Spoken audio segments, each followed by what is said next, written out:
which is a 3-day national exhibition and symposium on innovative and futuristic approach in science and technology. Today, we are here to discuss on science and technology and hone our understanding of these very areas. As it is said, science may set limits to your knowledge, but should not set limits to your imagination. With this, I would like to invite our guest speaker, Engineer Milind Kamble, Chairman DICCI Pune, to come up on the stage.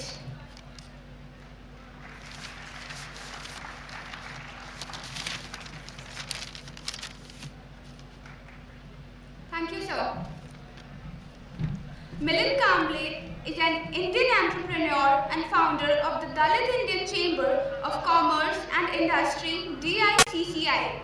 He was honored by the Government of India in 2013 by bestowing on him the Padma Shri, the 4th highest civilian award, for his contributions to the field of trade and industry. Later, the scene to a catastrophic earthquake in 1993, which claimed the lives of a reported 7,928 people, was the birthplace of Milind Kamble, where he was born in a lower middle class Dalit family at Shirur Tajband village, as the eldest son to a village school teacher. After schooling in local schools, Milind graduated in engineering and launched a construction company, Fortune Construction Company, which claims to have a turnover of 1.01 billion. In 2005, Milind Kamble, assisted by Chandrabhan Prasad, a Dalit writer and thinker, founded the Dalit Indian Chamber of Commerce and Industry, based in Pune. DICCI works for the financial and social development of Dalits and organizes activities such as trade fairs, the first of which was staged in 2010. They have also put in place a venture capital fund for the Dalit entrepreneurs. DICCI mandates its members to provide half of the jobs on offer in their enterprises to Dalits and has programs for education and training support for Dalits. The organization has 5 chapters and 500 members.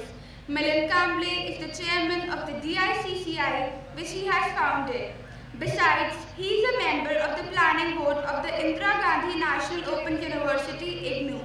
He was also a member of the National Advisory Committee under the UPA government. He also manages his construction company, Fortune Constructions, in the capacity of the chairman and is the director of Mishra Associates, the company for which he worked as a subcontractor during the initial stages of his career.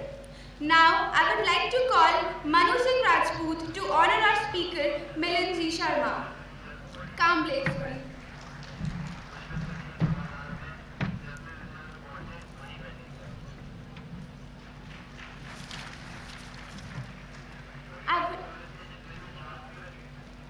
I would now request Sir Milind Sharma to please come and enlighten us with his words. Sorry, Milind Kamble, sir, to please come and enlighten us with his words. Sir, please. Sorry, sir.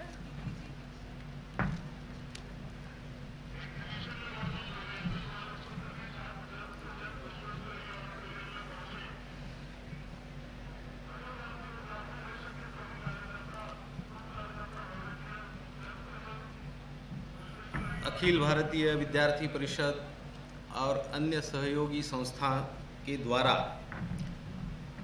आयोजित इस programme में मुझे invite किया है, इसीलिए मैं संयोजकों को सबसे पहले बहुत बहुत धन्यवाद देता हूँ।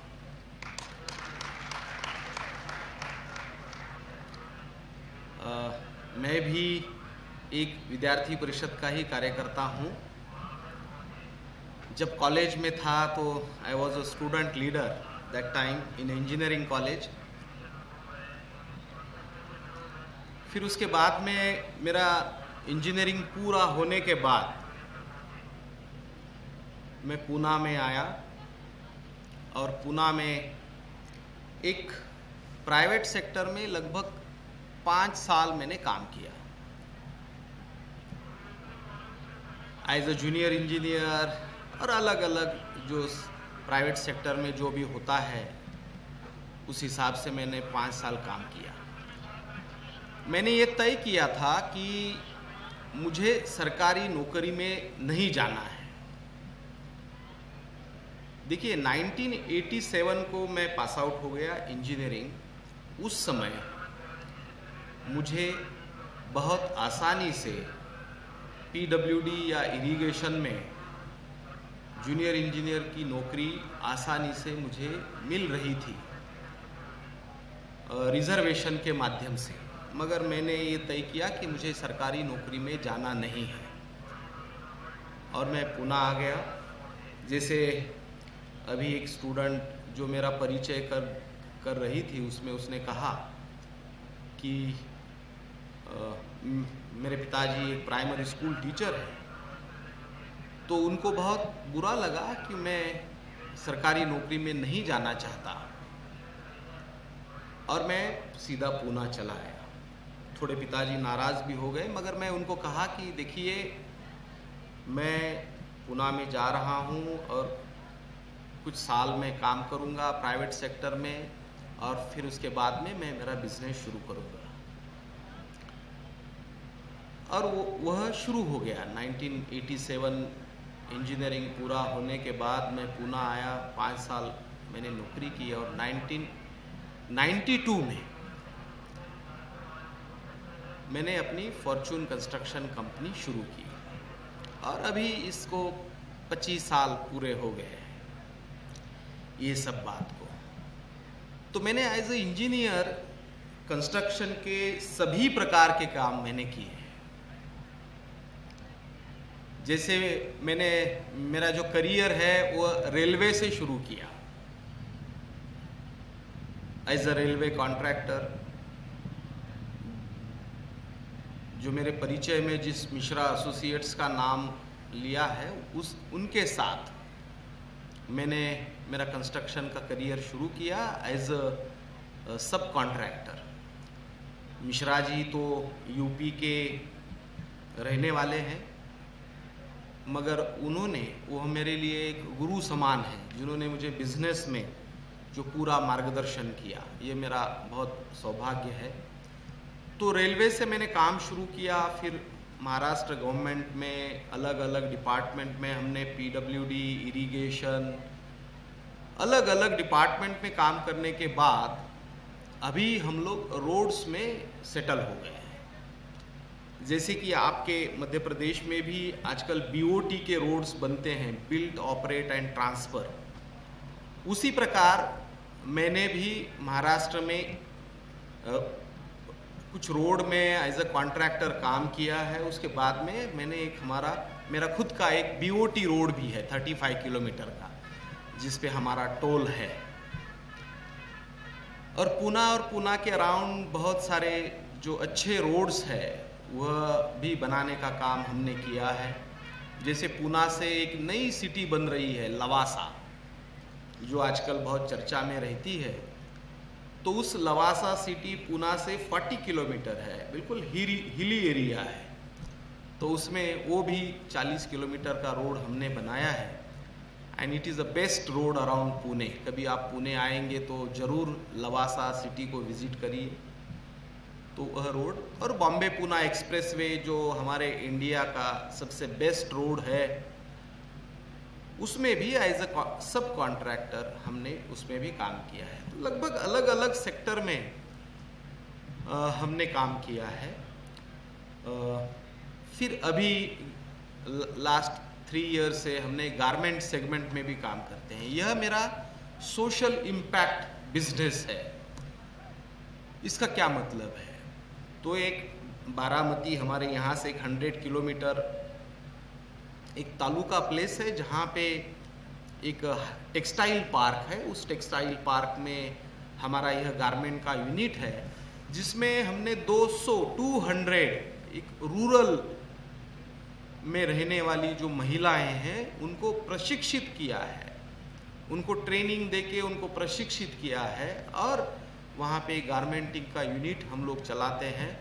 जो ग्रामीण इलाका है वहाँ रहने वाली जो महिला है उसको एक नौकरी का अवसर उपलब्ध किया है। तो ये एक सोशल इम्पैक्ट यूनिट हमारा गारमेंट का है, वो भी इसके साथ में हम लोग काम कर रहे हैं। तो यह तो मेरी एक पर्सनल जर्नी है, स्टोरी है, जिसमें मैं जिस समुदाय से आता हूँ उस समुदाय में हम सबको इस देश की हिस्ट्री पता है। जो बरसों से वह समुदाय एक बहुत ही पिछड़ा हुआ समुदाय, जो नौकरी सभी प्रकार के जो एक डिस्क्रिमिनेशन से गुजरा हुआ वह एक समुदाय है। और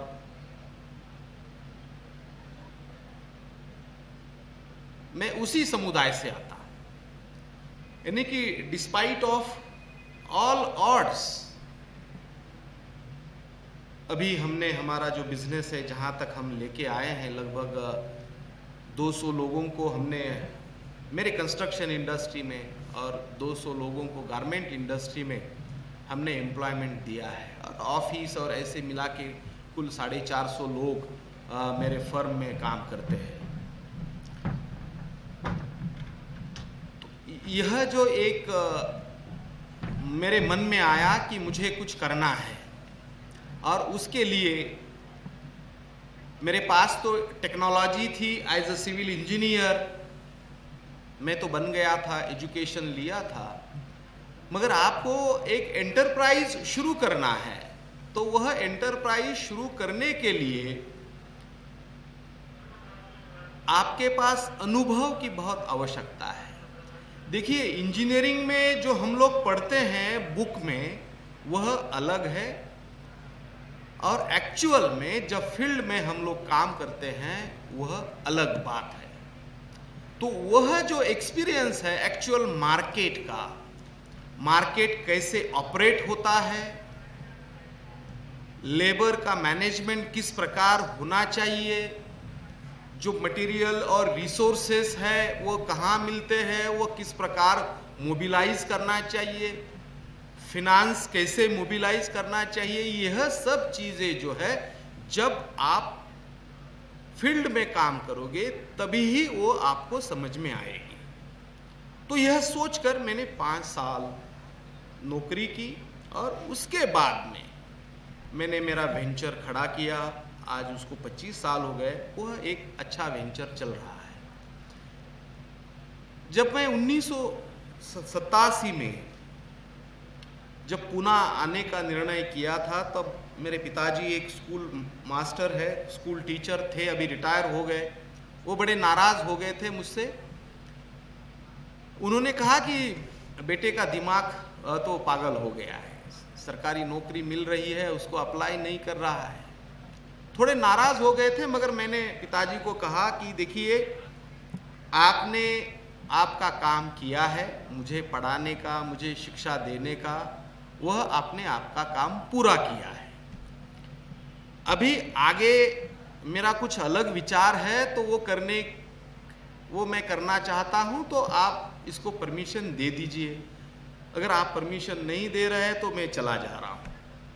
तो इस प्रकार हुआ था। तब मैंने मेरे पिताजी को ये भी कहा था कि देखिए, मैं जो भी काम करूंगा उससे आपका नाम कभी कम नहीं होगा, बल्कि आपका जो नाम है वह बढ़ाने का ही मैं काम करूंगा। और उसी प्रकार अभी उसको 25 साल हो गए उस बात को। मेरे साथ इंजीनियरिंग में जो लोग पढ़ते थे, अभी वो गवर्नमेंट में चले गए हैं, कोई एग्जीक्यूटिव इंजीनियर है, कोई सुपरिटेंडिंग इंजीनियर बन गया है।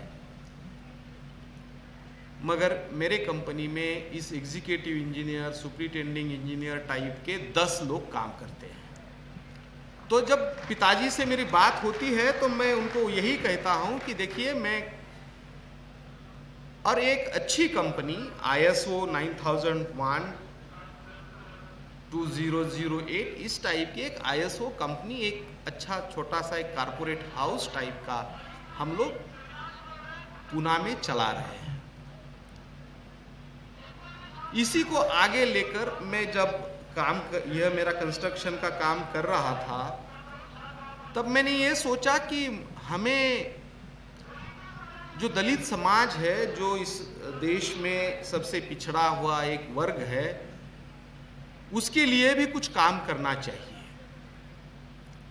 और यह सोचकर मैंने डॉक्टर बाबा साहब अम्बेडकर जी को आप सब लोग जानते हैं।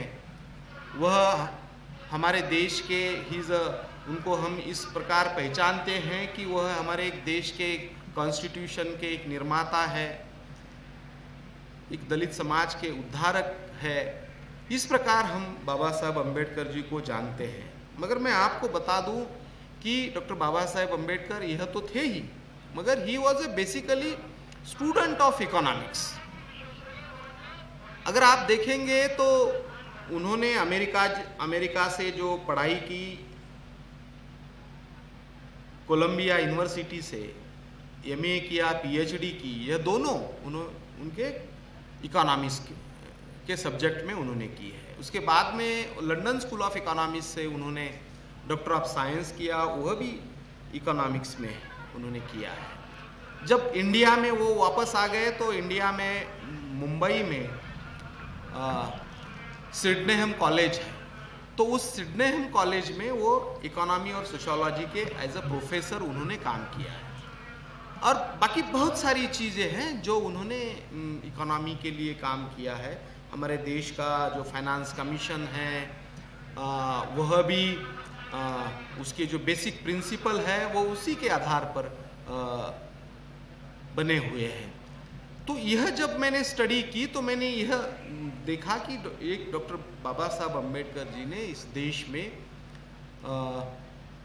बहुत अलग अलग विषयों में काम किया है, मगर उन्होंने इकोनॉमिक एम्पावरमेंट के लिए भी एक दिशा दर्शन किया हुआ है, मगर उस क्षेत्र में ज़्यादा कुछ नहीं हुआ। इसीलिए मैंने सोचा कि इस विषय में हमें काम करना चाहिए और उस दिशा में हमने काम करना शुरू किया। मैं तो एक एज अ बिजनेसमैन बना ही था, एज ए बिजनेसमैन काम कर रहा था।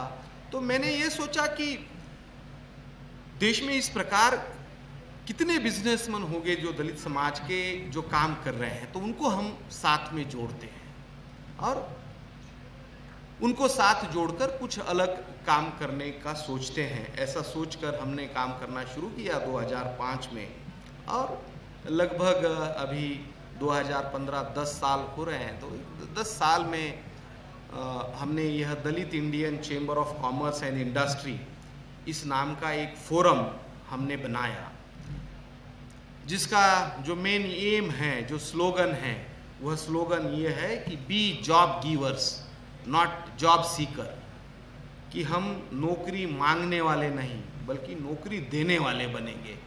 इसी स्लोगन, इसी एम को लेकर हमने यह चेंबर का काम शुरू किया और किया आज पूरे देश में गवर्नमेंट ऑफ इंडिया ने रिकॉग्नाइज किया है। और जब भी गवर्नमेंट इंडस्ट्री के ऊपर डिस्कशन करती है तो हमें भी वह डिस्कशन के लिए बुलाती है। तो ये थोड़ा एक आउट ऑफ बॉक्स सोच है। इस सोच को हमारे देश के पॉलिसी मेकर्स जो है उन्होंने अप्रूव किया है और हम गवर्नमेंट के साथ लगातार 5-7 साल से हम लोग काम कर रहे हैं। तो यह जो हमने यह चेंबर बनाया तो उसके पीछे की जो 2 प्रेरणा है, एक तो डॉक्टर बाबा साहब अम्बेडकर जी का इकोनॉमिक थॉट और दूसरा अमेरिका में जो ब्लैक कैपिटलिज्म 1967 में एक कंसेप्ट आई थी, वो एक नारा दिया गया था, वह ब्लैक कैपिटलिज्म और डॉक्टर अम्बेडकर जी का इकोनॉमिक थॉट, ये दोनों को लेके हमने यह चेंबर बनाया और आज पूरे देश में यह चेंबर बन गया है।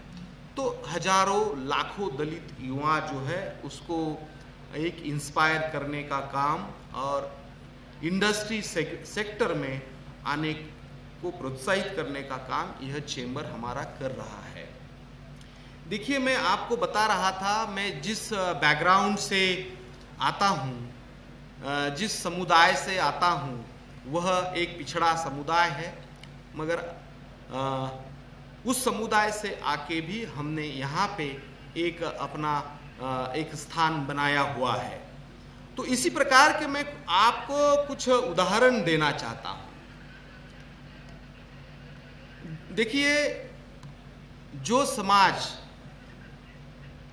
दुनिया में जिसके पास कुछ नहीं है, वह समाज किस प्रकार आगे बढ़ा है, इसके मैं आपको एक 2-3 उदाहरण देना चाहता हूं।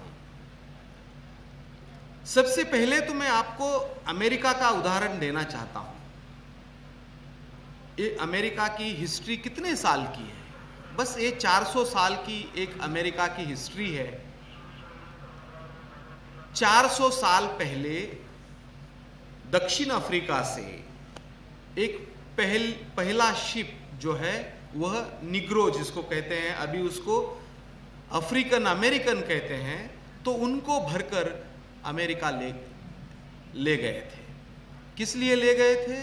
तो अमेरिका क्या था? अमेरिका तो एक जंगल था कि वहाँ पे शहर बसाने हैं, वहाँ पे खेती करना है, वहाँ पे सड़कें बनानी है, वहाँ पे पोर्ट बनाने हैं और सब कुछ करना है।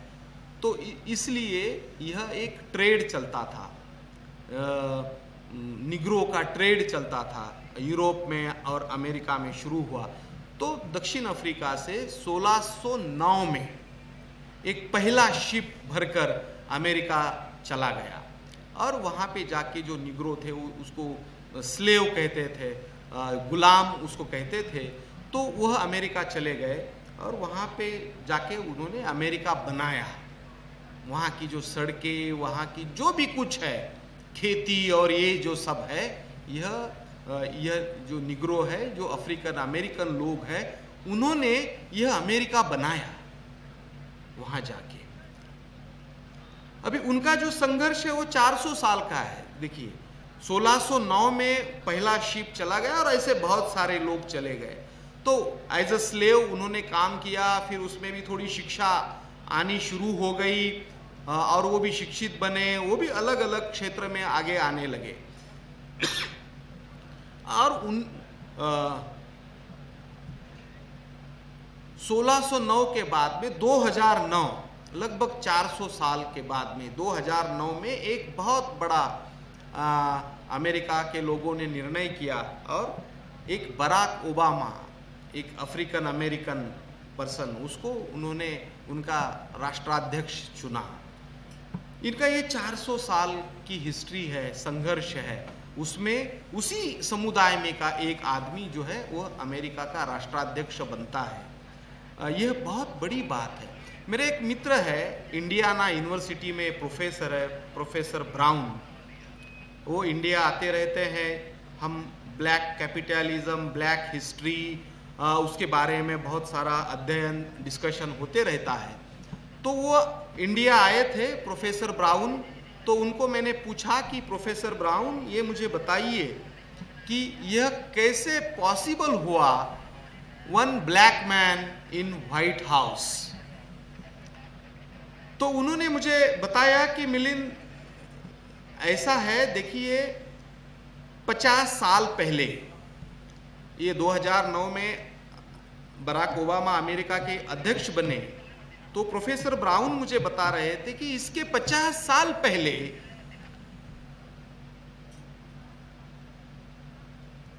जो ब्लैक इंटेलिजेंसिया है, जो एंथ्रोपोलॉजिस्ट है, जो सोशियोलॉजिस्ट है, वह सब लोगों ने बैठ के ये तय किया कि हमें अमेरिकन सोसाइटी में प्रूव करना है, हमें कुछ करके दिखाना है अमेरिकन सोसाइटी में।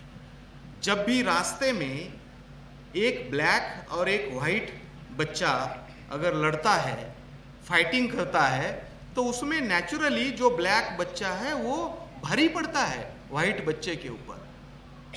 तब वह वाइट बच्चा बोलता है कि okay, I will surrender, I will not fight with you. यह वो वाइट बच्चा बोलता है, मगर वो जाते जाते ये बोलता है कि मुझे पता है, I know your ancestors brought here by my ancestors as a slave। ये ध्यान में रखिए। तो वो व्हाइट बच्चा बोलता है कि आपके पूर्वजों को मेरे पूर्वजों ने यहाँ पे as a slave, as a गुलाम बना के लेके आए हैं, यह वो बच्चा कहता है। तो इसके ऊपर वहाँ का जो ब्लैक इंटेलिजेंसिया है, उन्होंने अध्ययन कर बड़ा अध्ययन किया इसके ऊपर और उन्होंने ये तय किया कि नहीं, इसको हमें खत्म करना पड़ेगा। तो in between blacks and white लगभग 1 लाख शादियां हुई है। तो ये जो डिस्क्रिमिनेशन है, रेशियल डिस्क्रिमिनेशन, उसको खत्म करने के लिए अभी वो सभी फील्ड में चले गए हैं।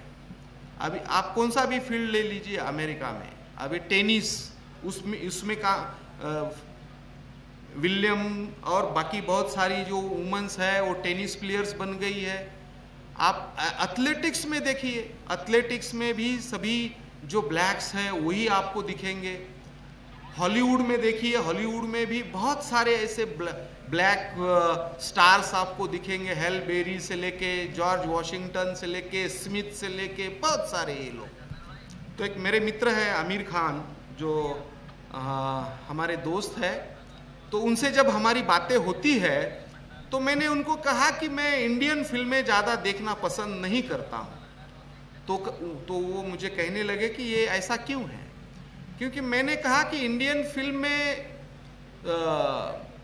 बहुत ज़्यादा सोशल इंक्लूजन पे काम नहीं हुआ है।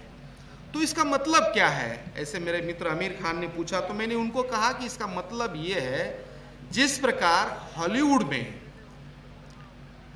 हॉलीवुड के जो प्रोड्यूसर्स है वह ब्लैक घेटों में जाकर वहाँ का टैलेंट उन्होंने ढूंढ के लेके आकर उनको मौका दिया, तब जाके ये सब लोग बोले। इस प्रकार की एक डाइवर्सिटी जो है वह इंडियन फिल्म इंडस्ट्री में नहीं है।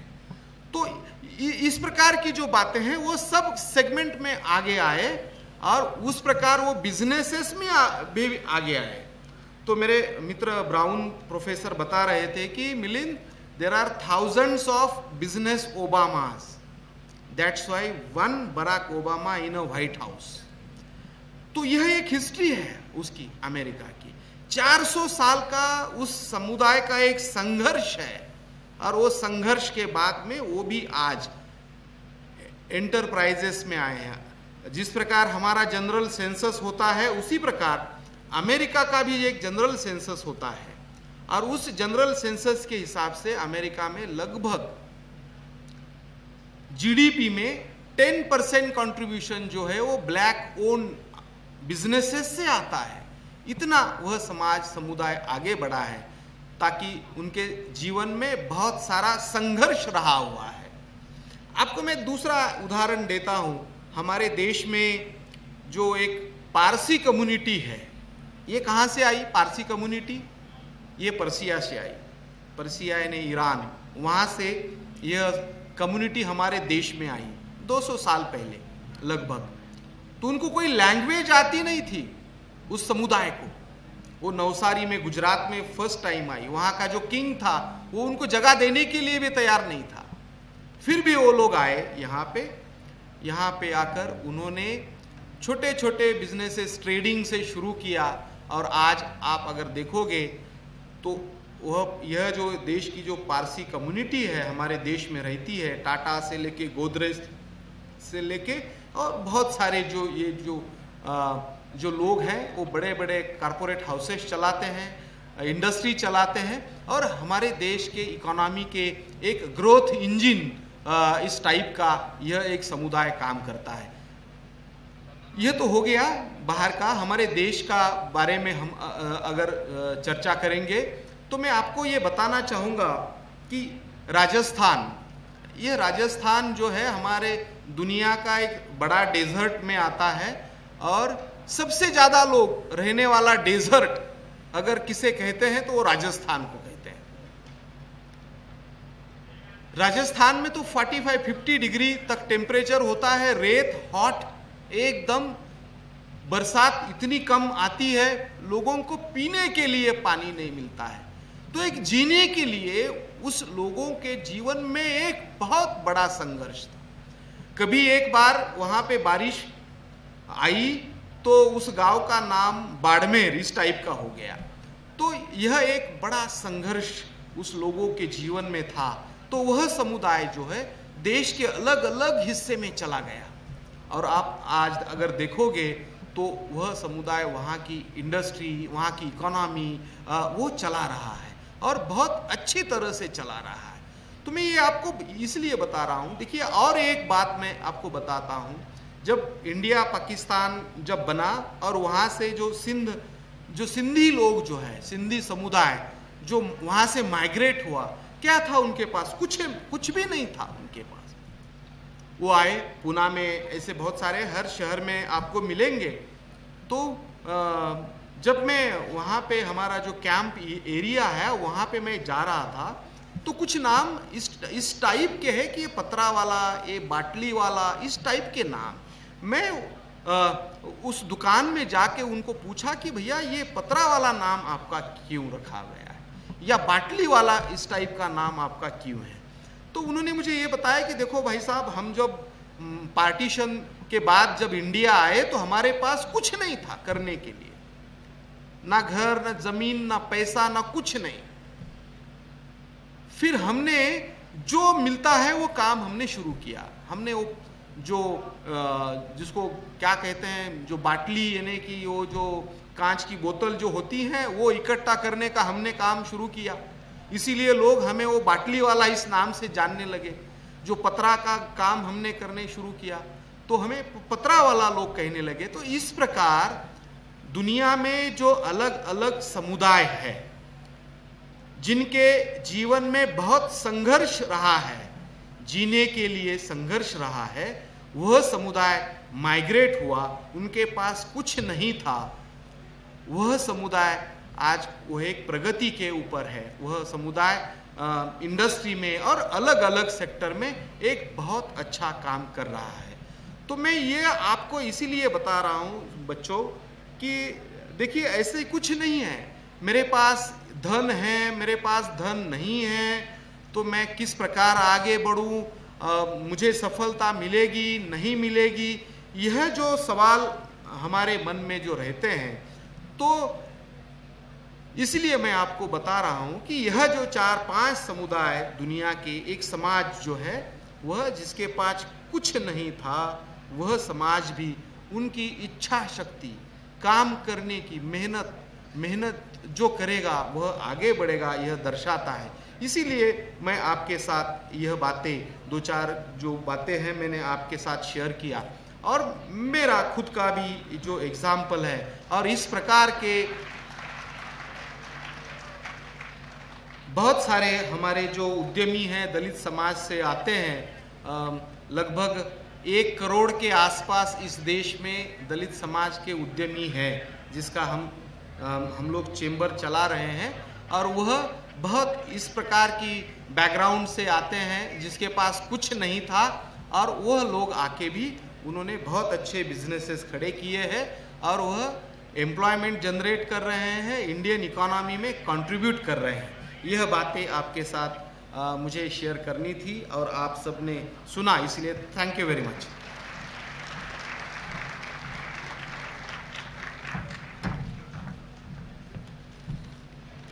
Thank you, sir, for your inspiring words.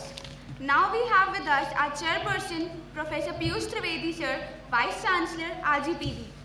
वर्तमान में आप राजीव गांधी प्रौद्योगिकी विश्वविद्यालय में कुलपति के पद पर कार्यरत हैं। तकनीकी शिक्षा के क्षेत्र में आपका विशेष योगदान है।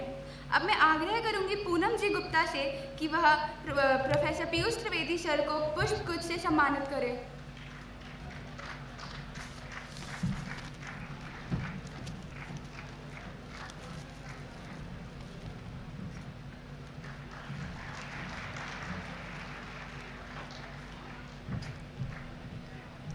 I would now like to call the chairperson, Professor Piyush Gupta sir, Piyush Trivedi sir, to please come up and enlighten us with his words.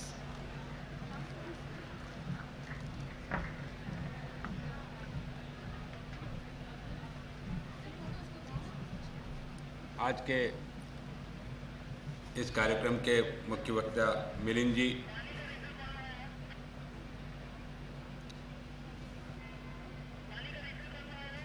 Organising committee के members, professors and the students, मैं काफ़ी देर से मिलिंद जी का inspiring motivational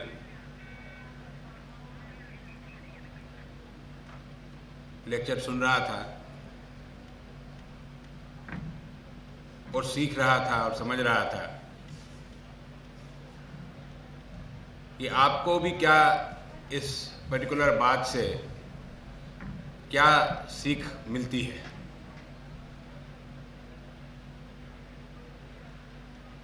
Milind जी ने बताया कि समाज का कोई भी पिछड़े से पिछड़ा व्यक्ति या वर्ग और देश दुनिया में से कहीं से भी आया हुआ व्यक्ति जो सबसे पीछे कतार में खड़ा हुआ है, वो अपनी मेहनत, ईमानदारी, कमिटमेंट, विजन और दूरदृष्टि से क्या कर सकता है। इस करने के लिए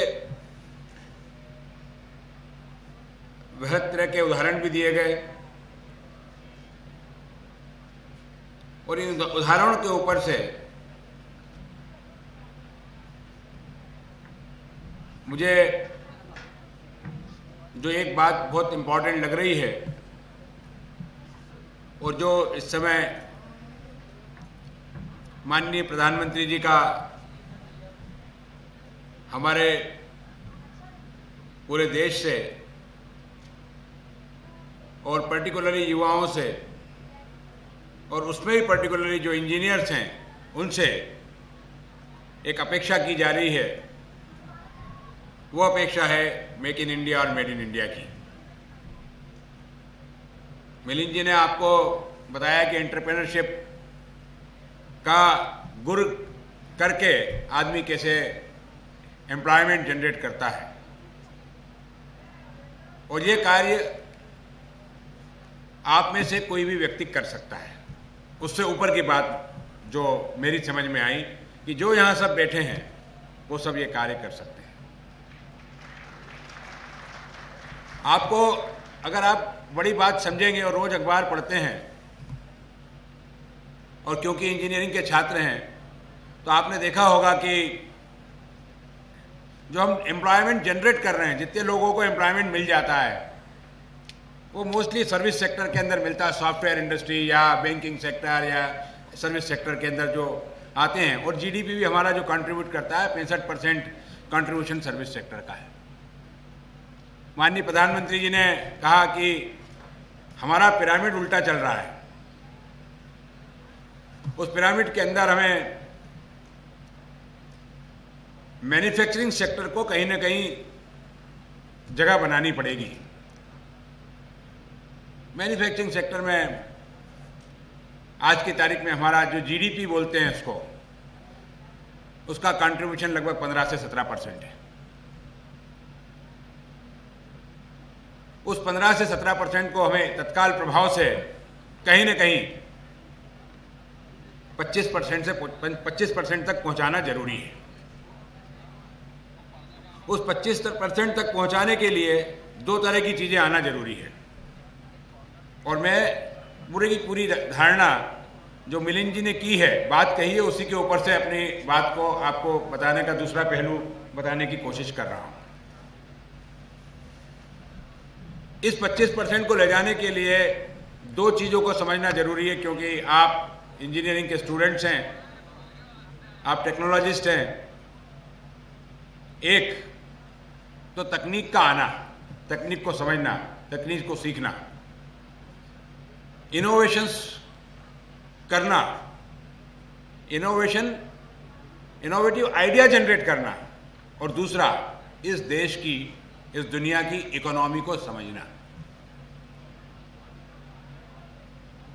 जैसे बाबा साहब अम्बेडकर जी ने संविधान का रचना की, लेकिन उन्होंने वो इतना समझ, सूझ और दूरदृष्टि उनके, जिसमें उनका पूरे ज्ञान का उपयोग, और आज भी हम उनको हमेशा याद करते हैं, उसमें क्या कंट्रीब्यूशन था उनका। एक बड़ा कंट्रीब्यूशन उनकी इकोनॉमिक स्टडी का था। तो आपको उस इकोनॉमिक्स को, उस फाइनेंशियल मैनेजमेंट को, और दुनिया के अंदर किस तरह से टेक्नोलॉजी का चलन चल रहा है, या आपसे दूर बैठे हुए गांव में किस तरह की तकनीकों का उपयोग की आवश्यकता है, या आपके रीजनल लेवल पे किस तरह की तकनीक की आवश्यकता होकर आप कार्य कर सकते हैं, या आप किस तरह से अपने आप को ग्लोबल तकनीक के साथ जोड़ सकते हैं ताकि आपकी मोबिलिटी अलग तरह की हो। अलग अलग तरह के लोग हैं, अलग अलग तरह का आपके अंदर गुण है, और मैं समझता हूं सब में ही वो गुण होता है, इनहेरेंट है, अंदर की बात है, आपकी पैदाइश के साथ है वो। अब उसका उपयोग करना और उसके बारे में सोच के अपने आप को उस डायरेक्शन में डालना, किस डायरेक्शन में हम चलेंगे, वो बहुत उपयोगी है, बहुत इंपॉर्टेंट है। अब एक उसमें सबसे बड़ी बात उभर के आई है, क्योंकि ये पूरा एंटरप्रेन्योरशिप ओरिएंटेड बात हुई है, मिलिंद जी ने कही है, और मैं सिर्फ उसी को आगे बढ़ा रहा हूं। यही बात माननीय प्रधानमंत्री जी ने भी की, उसको अगर आप दूसरे एंगल से देखें, और यही बात पूरी दुनिया अपनी तरफ देख के कह रही है। क्यों कह रही है, क्या कारण है, ये समझना जरूरी है। थोड़े से 2 उदाहरण 3 उदाहरण दूंगा और उसके साथ ही हम आगे बढ़ेंगे। बात यह है कि हिंदुस्तान के साथ एक एडवांटेज है डेमोग्राफिक डिविडेंड। इतने सारे यंग बच्चे आपको यहाँ से वहाँ तक आप दिख रहे हो, वही हमारा डेमोग्राफिक डिविडेंड है। हमारी पॉपुलेशन 60% पॉपुलेशन यंग है, जवान है। पास में बैठा हुआ चाइना जो बात करता है, वहाँ पे लोग बूढ़े हो रहे हैं, काम करने के लिए आदमी नहीं मिलने वाले हैं। जर्मनी जैसी कंट्री जो किसी को अपने देश में घुसने नहीं देती थी, वो बोलती है कि भैया आदमी तो यहाँ से हम बुलाएंगे। लोग बात, साइंटिस्ट की जरूरत है, मैथमेटिशियन की जरूरत है, टेक्नोलॉजिस्ट की जरूरत है, इंजीनियर्स की जरूरत है, आप आए हमारे यहाँ, हम आपको फैसिलिटेट कर रहे हैं। क्योंकि हम ये समझ रहे हैं, अगर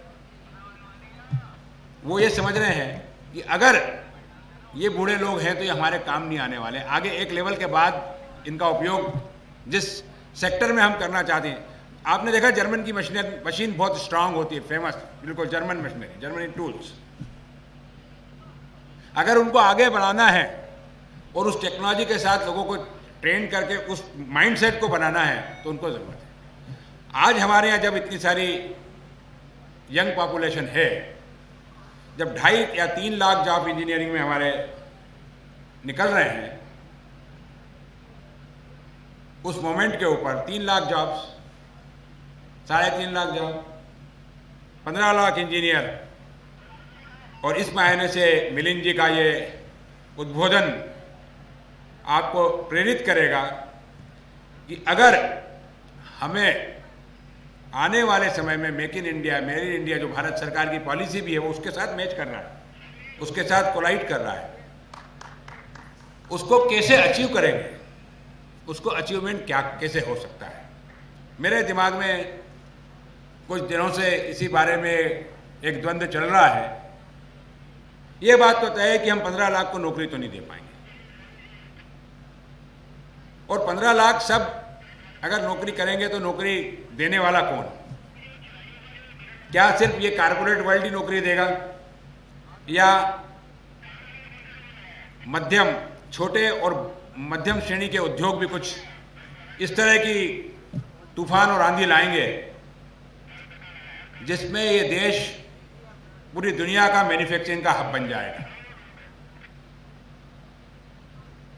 ये कब होगा, इसकी कल्पना किस तरह से होगी, और इस बारे का ये सोच बहुत इंपॉर्टेंट है। मुझे लगता है कि इस मेक इन इंडिया प्रोग्राम को आगे ले जाने के लिए आपका मन, कमिटमेंट, और दूसरा आपके शिक्षक और इंस्टीट्यूशन का अपना ट्रेनिंग का प्रोग्राम, और तीसरा जितने उद्योग हैं, उद्यम हैं, उनके साथ का इंटरफेस कैसा होगा कि हमें आज की तारीख में अगर किसी को जॉब देना है तो हमें अंदर की एंटरप्रेन्योरशिप, हर आदमी एंटरप्रेन्योर है। जो बड़ी पोजीशन पे पहुंचता है अपनी नौकरी करते करते, हर आदमी नहीं पहुंचता है, जो नौकरी करते करते पहुंचता है वो भी अपनी एंटरप्रेन्योरशिप स्किल के कारण ही पहुंचता है, और परफॉर्म भी करता है तो अपनी एंटरप्रेन्योरशिप के कारण करता है। अगर आपको आने वाले समय में कुछ देना है, इस भारत देश को एक डेवलप्ड नेशन के रूप में देखना है, जल्दी देखना है, और हम लोगों को भी दिखाना है, because we will also like to be the part of that entire commitment of all of us. क्या करना पड़ेगा? हमें हर साल कम से कम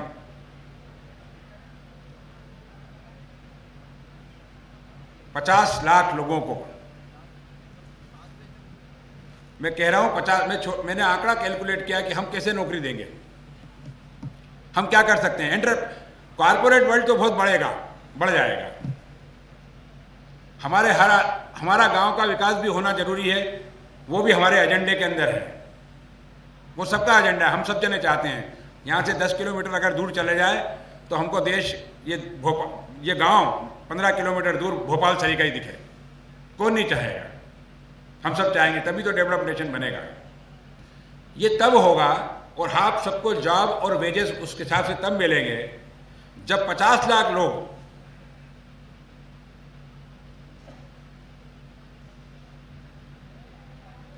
तकरीबन 5 लाख लोग हर साल आने वाले अगले 5 साल तक हम लगातार एंटरप्रेन्योरशिप के लिए आगे आए। आपने बताया कि किस तरह से 5 लाख लोग, अगर मैं एक आदमी कितने लोगों को जॉब दे सकता है, 5 लाख लोग मात्र हर छोटा उद्योग भी लगाएंगे और 10 से 15 लोगों को जॉब देंगे हर साल, तो आप कम से कम 7.5 लाख जॉब या 10 लाख जॉब क्रिएट हर साल कर सकते हैं। यह है आपकी ताकत। जॉब क्रिएट करने का फार्मूला, कैसे जॉब बनेंगे? हम खुद जॉब क्रिएट करेंगे और 15-20 लोगों को नौकरी देंगे। इसके लिए शासन स्तर पे भी पॉलिसी बन रही है, हम विश्वविद्यालय स्तर पे भी कार्य कर रहे हैं। हमने एक विश्वविद्यालय में, इस मौके पे बहुत इंपॉर्टेंट बात है क्योंकि काफ़ी सारे विद्यार्थी विश्वविद्यालय से संबंधित है, हमने 10 करोड़ रुपए का एक वेंचर कैपिटल फंड बनाया है। वेंचर कैपिटल क्या होता है? नया वेंचर शुरू करने के लिए, नया उद्यम शुरू करने के लिए आपको क्या मदद मिल सकती है, क्या हो सकता है। विश्वविद्यालय ने एक फंड बनाया है। विश्वविद्यालय से संबंधित, विश्वविद्यालय के एलुमनी, किसी भी कॉलेज का लड़का जिसका प्रोजेक्ट अच्छा प्रोजेक्ट बनाए, 4-5 लोग मिलकर बनाए, जरूरी नहीं है कि एक आदमी बनाए, जिसका प्रोजेक्ट किसी भी फाइनेंशियल इंस्टीट्यूशन से अप्रूव होए, शासन के सब क्लियरेंस हो, विश्वविद्यालय भी उसका पार्ट बनेगा और उसके साथ फंडिंग करेगा। हम उसके पार्टनर बनना चाहते हैं, हम उसको प्रमोट करेंगे। अगर आपके पास 10 करोड़ का प्रोजेक्ट है और उसमें अगर 2 करोड़ विश्वविद्यालय भी लगा सकता है या 1 करोड़ विश्वविद्यालय लगता है, 10% की कैपिटल लगा सकता है, तो will see that we promote this entrepreneurship. तो मैं चाहूंगा कि मिलिंद जी ने इतना बड़ा उदाहरण दिया है, उनका स्वयं का उदाहरण है, उन्होंने पिछड़े वर्ग के समाज का उदाहरण दिए हैं, उन्होंने देश दुनिया के उदाहरण दिए हैं। क्या इस तरह की पॉलिसी जो हमारी बनी हुई है उसका लाभ इस एंटरप्रेन्योरिंग बिहेवियर से हमारे साथ, छोटा प्रोजेक्ट हो सकता है, 50 लाख का हो सकता है, 20 लाख का हो सकता है, 40 लाख का हो सकता है, साथ में मिलके हो सकता है। जरूरी नहीं है कि आदमी अकेले काम करे, साथ में मिलके और अच्छा भी काम कर सकता है।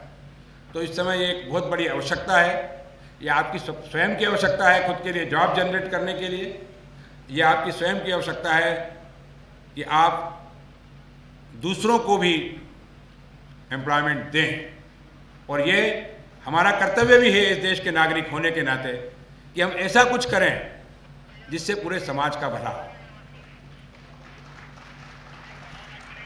तो मेरा इस समय आप जब सोच रहे हैं तो आप घर जाके आप जरूर सोचिए, आप जिस किसी सेक्टर के हों, अपॉर्चुनिटी एनॉर्मस है। हमारा वेजेस जो मैंने बताया चाइना की बात, चाइना के वेजेस से कम है। हमारा जो जो बोलते हैं कि काम करने वालों का, मजदूरों का जो हम देते हैं, जो पेमेंट है वो कम है। सरकार की पॉलिसीज ऐसी हैं, सरकार चाहती है कि इस देश के अंदर मैन्युफैक्चरिंग सेक्टर अपने आप में धूम मचा दे, पूरी दुनिया में धूम मचा दे। हम क्यों मंगाएंगे गणपति जी चाइना से? हमें मंगाने की आवश्यकता नहीं है। हम अगर लो कॉस्ट मैन्युफैक्चरिंग, एक और है लो कॉस्ट मैन्युफैक्चरिंग जो इंपॉर्टेंट है, एज वेल एज अगर हम अपनी टेक्नोलॉजी को इंप्रूव करते करते अपनी इफिशिएंसी, प्रोडक्शन, प्रोडक्टिविटी और एंटरप्राइजिंग बिहेवियर, और थोड़ा सा अगर आपका फाइनेंशियल रिसोर्स ऐसा हो जिससे आपको कम ब्याज पे अगर कुछ पैसा अवेलेबल हो जाता है, तो आप देखिए कि हिंदुस्तान में क्या चमत्कार हो सकता है। इस मौके पे मैं ये कहना चाहूँगा कि आपने इतना ज़बरदस्त मिलिंद जी का अपना एक्सपीरियंस और उद्बोधन सुना, तो एक बात मानिए और एक बात संकल्प करके जरूर जाइए कि हम हर व्यक्ति में, आप में से कर गुजरने की तमन्ना होना चाहिए। हम कुछ भी कर सकते हैं। Each one is capable, each one is competent. और सोचेंगे क्या हम कैसे कर सकते हैं। और आज की तारीख में जो नॉलेज आपके पास है और नॉलेज जो शेयर हो रहा है, जो डोमाइन में नॉलेज शेयर हो रहा है, जो सालों में नहीं होता था, 10-10 साल में नहीं होता था, वो एक दिन में होता है, उतना नॉलेज के पेज हर दिन हर समय। बस अपना मन बनाइए, मन बना के मन से पूछिए कि हमें क्या करना है और आगे हमें कैसे बढ़ना है। यही आपकी राह है। कोई ऐसी बात नहीं है कि हमारे पास किसी चीज़ की कमी है। और अगर हमने ये डायरेक्शन ले लिया कि हम कुछ भी कर गुजरने के लिए तैयार हैं, अच्छा काम करेंगे, और इस देश के निर्माण के अंदर आप ये समझिए, आप अपना काम करेंगे तो ये देश भी बनेगा, जल्दी बनेगा, डेवलप्ड नेशन के रूप में रहेंगे आप। आपको अमेरिका हिंदुस्तान में दिखेगा। जब 400 साल में अमेरिका बन सकता है और उसकी जनसंख्या हमारी जनसंख्या से 1/5 कर लें हम, और वहाँ पे काम करने वाले भी हमारे हों, तो इस समय क्या ये यंग इंडिया कुछ तूफान ला सकता है? ये बहुत सोचने की बात है। आज मुझे यहाँ आपके साथ अपनी बात शेयर करने का मौका मिला, उससे मुझे बहुत खुशी हो रही है। साथ में यह भी बताऊंगा कि जो इस समय हमारे विश्वविद्यालय के विद्यार्थी हैं, उनको ये मालूम होना चाहिए कि भारत सरकार ने, के मानव संसाधन विकास मंत्रालय ने अभी अगले वर्ष से ये कहा है कि हम बच्चों को थोड़ा ही फ्लेक्सिबिलिटी देंगे, फ्लेक्सिबल सिलेबस पढ़ाएंगे। उसका नाम बोला है कि choice based system of education. इस वर्ष से, इस 15-16 से विश्वविद्यालय में भी हम उसको लागू करने जा रहे हैं। आपको इतनी अपॉर्चुनिटीज़ मिलेगी समझने की। जो बात आपको बताई मिलिंद जी ने कि आपको फाइनेंस मालूम है क्या, फाइनेंशियल मैनेजमेंट मालूम है, इकोनॉमिक्स मालूम है क्या, लेबर लॉज मालूम है क्या, ये सब चीज़ों को पढ़ने का भी मौका मिलेगा। और उम्मीद करते हैं कि आप में से काफ़ी सारे लोग आने वाले समय में इस भविष्य के अंदर बड़े उद्यमी बने। आप सबको मेरी बधाई और शुभकामनाएं। और उम्मीद करता हूं कि जिस मकसद से ये कार्यक्रम किया गया है, इनोवेशंस और फ्यूचरिस्टिक अप्रोच के साथ ये कारण किया गया है, उससे आप लर्न करके जाएंगे, सीख के जाएंगे और अपने दिमाग के अंदर तूफान मचाएंगे। You must storm your brain, तूफान मचाएंगे और आने वाले समय के लिए नई आगाज देंगे। धन्यवाद।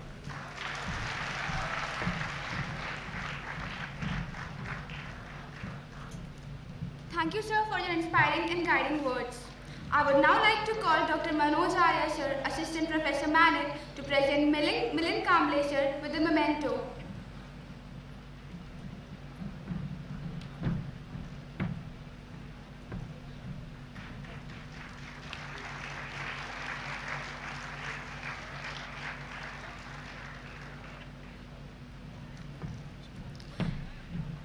I would now like to call Dr. Nitesh Sharma, sir, State President ABVP, to present Piyush Trivedi, sir, with a memento.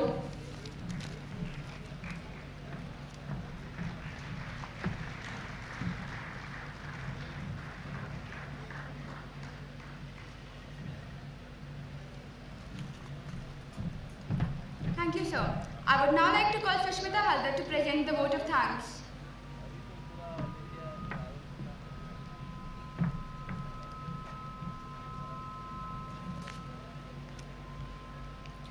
इस चौथे सत्र की वक्ता श्री मिलिंद कांबले एवं अध्यक्ष श्री पीयूष त्रिवेदी का मैं धन्यवाद करना चाहूँगी कि उन्होंने अपनी व्यस्त दिनचर्या से समय निकालकर हमारा मार्गदर्शन किया। मैं टीआईटी कॉलेज के छात्री छात्रा प्रतिनिधि एवं प्राध्यापक मंडल का भी आभार व्यक्त करना चाहूँगी कि वे इस कार्यक्रम में प्रस्तुत हुए। धन्यवाद।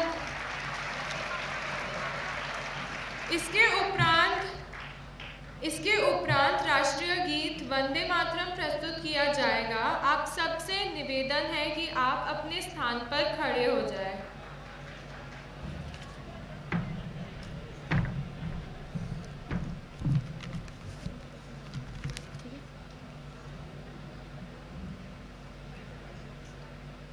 वंदे मातरम वंदे मातरम सुजलां सुफलां मलयज शीतलां सस्यश्यामलां मातरं वंदे शुभ्रजोषणां पुलकितयामिनीं फुल्लकसुमिता द्रुमदलशोभिनीं सुहासिनीं सुमधुरभाषिणीं सुखदां वरदां मातरं वन्दे कोटि कोटि कंठः कल कल निनाद कराले कोटि कोटि भुजय धृत कर कर भाले अविला किनु माय तो भले बहुबल धरणिं नमामि तरणिं रिपुदल वरणिं मातरं वंदे मातरम। तुमि विद्या तुमि धर्म तुमि हृदय तुमि मर्म त्वमहि प्राण शरीरे बहुदे तुमि मा शक्ति हृदये तुमि मा भक्ति तुम रहि प्रतिमा गणि मंदिरे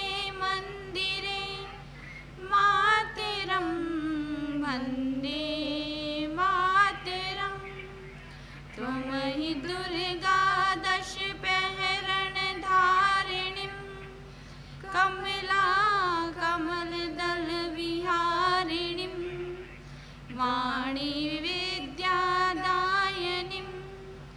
नमामि त्वां नमामि कमलाम् अमलाम् अतुलां सुजलां सुफलां मातरं वन्दे मातरं श्यामलां सरलां सुष्मितां भूषितां धरणिं वर्णिं मातरं वन्दे मातरं वन्दे मातरं। भारत माता की